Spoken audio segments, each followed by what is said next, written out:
Okay, so this is a case. It's plaid on the top. It's, I don't know, you can't really see, there's little buckles on the bottom here, so you open them up like that.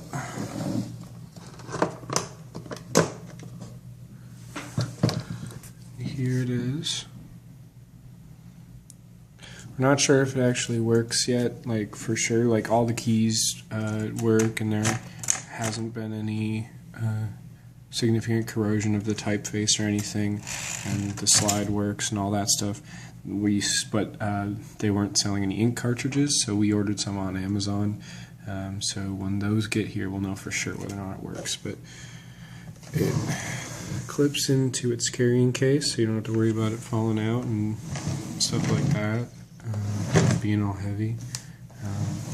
Yeah, I've been practicing with it. I mean, it's obviously different than a lot of different things to worry about than when you're just working with a computer. But yep, that's my new baby.